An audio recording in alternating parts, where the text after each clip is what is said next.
CBS News Justice and Homeland Security correspondent Jeff Pegues joins me now.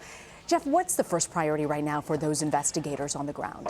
Well, still trying to figure out a motive in this mass shooting. And right now, we aren't getting any information from our sources indicating that they are any closer to officially making an announcement that would sort of put that to rest, that there was some sort of event that sparked this mass shooting. And so the big question is, of course, this motive that's still unanswered. But what investigators are trying to do is track down people who had contact with him. They're still trying to do that. And specifically, this Mary Lou Danley, his companion, his girlfriend, whatever you want to call her, she is out of the country right now.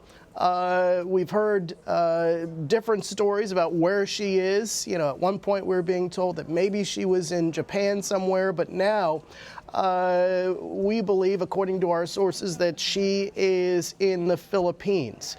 So a priority for investigators is getting in a position where they can interview her. Did she know that he was planning something? You talk about the weapons that were found not only in that hotel room, but also in his primary residence in Mesquite, Nevada. So did he know? There are neighbors who say that they had no idea what was happening in that home, but did this companion, this girlfriend, did she know that he was planning this? Jeff, what have we learned? We know the girlfriend, that, as you mentioned, but do we know more about his background or even his financial situation? Well, this is someone who, according to his brother, was wealthy, that he had been successful in business, in real estate. He owned some planes, but he had gone from accountant to professional gambler. So he clearly spent a lot of time in Las Vegas gambling large sums of money. So that's what we know about him and what he was doing with his time. He was a retiree, but he would tell people that his job was a professional gambler. You know, Jeff, one of the angles of this story that we just can't get over is how many guns he had. We know he had 42 guns between his home and the hotel. Have officials traced any of them? Do they know how he was able to get all these weapons? Was it in a short period? What do we know? Well, what we're hearing is that these guns were purchased legally. We haven't heard anything to dispute that at this time from our law enforcement sources. But yeah, it seems bizarre to many of us who are covering this story that he could amass these stockpiles of weapons and no one really noticed that this was happening or why this was happening. And some of the questions that we're looking into today, you know, did he go to a gun range to fire some of these weapons? Was he just stockpiling these weapons? So that is a question that we're looking into at this time.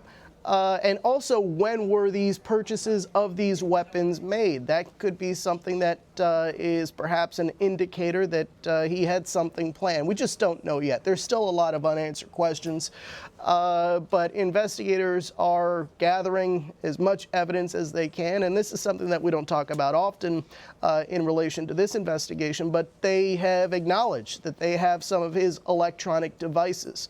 Was there a social media footprint? We're not finding one for him. For his girlfriend, yeah, there is evidence of a social media footprint on Facebook. But, you know, what is sort of odd in this day and age is that he didn't have much of a social media footprint as far as we can see. Yeah. Jeff, I want to ask you one more thing before I let you go. There was something that we've been hearing about called a bump stock device to further enhance his rival. Do you know what that is and what does it do exactly? Can you explain that to us? Well, that's a $50 device, is what we're told, that can modify a weapon. For example, turn a semi-automatic rifle into a fully automatic rifle. That's what it does. According to reports, he had a couple of those bump stock devices.